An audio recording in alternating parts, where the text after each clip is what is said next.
Hello mga kaibigan, magandang araw sa inyo lahat.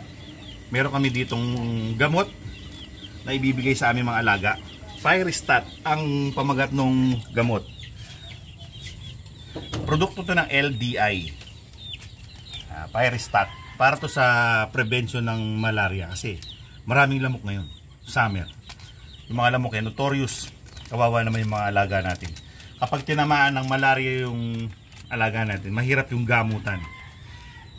Makikita natin yan, mamumutla yung mga alaga natin. Mananamlay, mamumutla, tapos parang gano'n sila.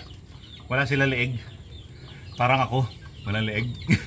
Mamumutla sila, mananamlay, hindi kakain, iipot sila ng puti na may green. Yun ang mga sintomas. Mananamlay, mananamlay muna yan. Tapos yung pagkain niya, hindi na siya ganong kakain. Mangangayayat yung paa, mamumutla yung muka, iipot siya ng matubig na green at puti. Yung talagang parang liquid talaga yung iniipot niya. Tapos kapag tinamaan na ng ganon, napakahirap ng gamutin. Kahit pa maggagamot ka na, mahirap kapag severe na yung tama ng malaria. 3 to 5 days patay yung manok mo pag hindi mo ginamot. Ngayon, kung may symptoms pa lang, pwede ka na magbigay nito. Treatment. 3 to 4 days ang treatment nito. So, nandun naman sa likod kung gano'ng karami yung halo sa tubig. So, hindi kami magtitreat kasi wala naman may malaria sa mga alaga namin. Kami ay magpe-prevent. So, napaka-buti nun. Prevention is better than cure. Ngayon, ang prevention, 2 days lang magkasunod. Hindi na 3 to 4 days. 2 days na magkasunod, okay na. Sa isang linggo, magpapainom ka ng 2 beses na magkasunod. Well, eto na. Ihahalo namin. Ito yung palang package niya. Marami ka na magagawa dito kasi 1 teaspoon, 5 gallons of water na. Yung mga alaga namin, konti lang. Isang galon lang mauubos namin. Isang inuman yun sa kanila. So, susukatin ko na lang. Ayon dun sa recommended na dose. 2 days consecutive ang aming painom.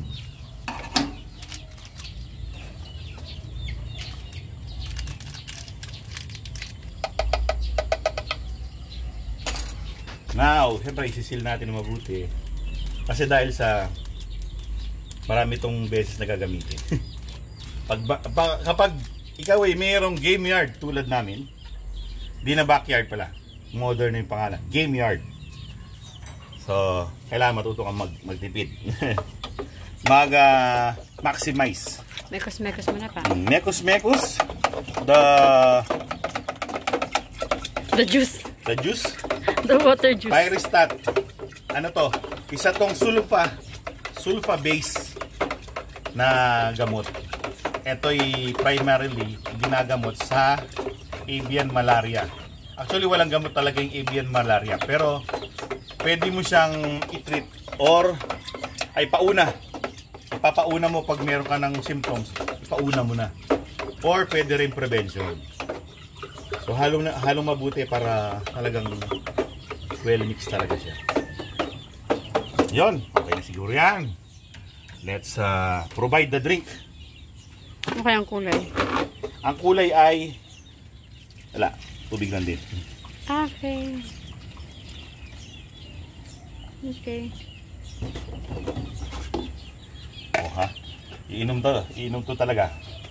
Kasi baka uhaw na yan.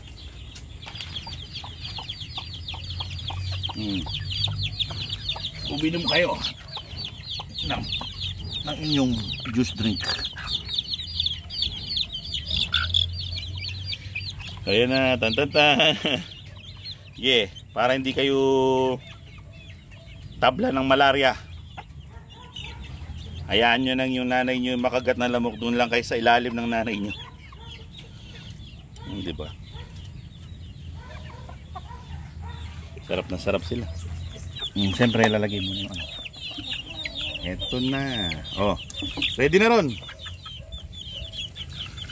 Okay. Sige, ngud-ngud nyo na yung mukha nyo. Drink. Yan. Ngud-ngud nyo na yung mukha nila dyan. Dahil sa uhaw yan. Hindi ko kagad kaninang nagpakain ako, hindi ko muna nilagay kagad yung inumin. Tinanggal ko muna para uminom sila ng may medication. Tingnan mo sa kabila din, no? Nag-aabang din sila. Nag-aabang na sila, Rugo. O, ini na. Tinanggal nyo. Kamulang nyo. Kamulang, ha. Ini na. Sige. Mga uhaw. Mga pusong uhaw. Tumutong-tung pa siya. O, yan. Sige. Sige, inom.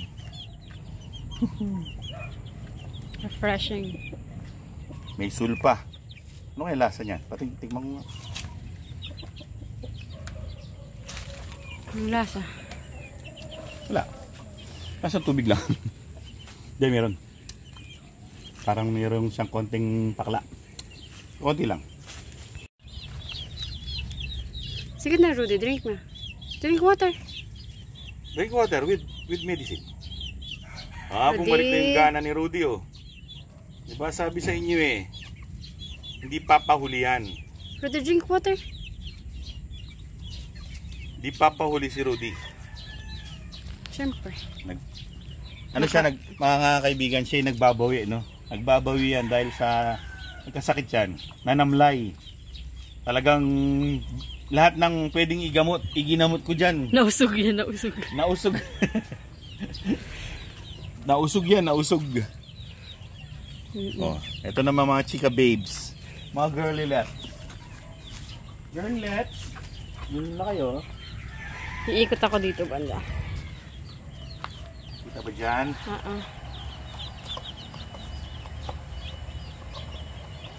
Yun na. Sige. Salubungin nyo ang inumin. Ay, sinalubong pin. Ang inumin ng mga champion. Drink water. Ayan, very good. Drink pa, drink pa.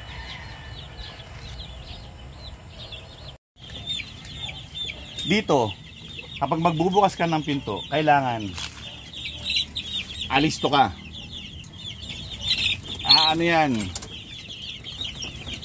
Ito. Yan o. Ayun na, uminom na kayo. Mga iha. Ay, yan ang sinasabi ko. Doon. Ano pa maging Ako kulit. Doon kayo, baby. Doon. Yung mga kasama nyo sa taas, aerial view. Yan. Pasensya na kayo, akala lang ng mga nakakita maraming ipot. Kinudkud na po namin yan. May bakat lang ng ipot yung mga hisaygi nila. Pero hindi na yan yung mismong ipot. Araw-araw namin kinukudkud yan. Kasi masyado silang matakaw sa pagkain. Madalas lang silang umipot din. Yan, sige. Para... Kanyaman mo. Ito. Tignan natin ang leeg mo kung delicious bang itsura. Ay, oo. Delicious. It's kanyaman. Chicken neck. Sarap niyan. Pwede. Crispy chicken neck. Sige na. Kawawa naman. Kawawa naman. Joke lang. Hindi ka chicken neck. Hindi pa naman madilim kaya hindi pa namin sinisindihan ilaw. Doon naman tayo sa mga medyo malalaki ng konti.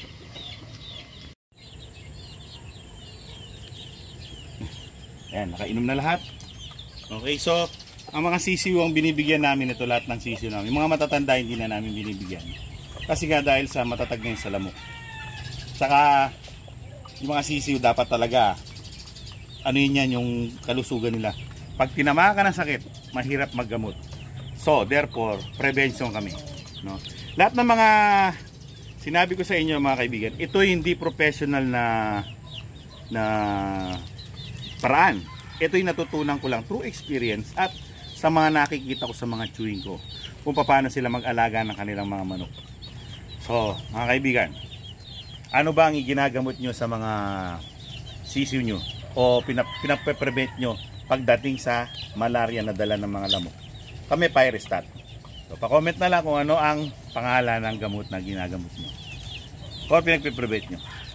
Hanggang sa susunod na episode. Maraming salamat sa inyong panonood. Alam. Paalam! O sige, kain. Bago matulog. Ayun yung kain. Yan, sige. Nagbabawi-bawi yan.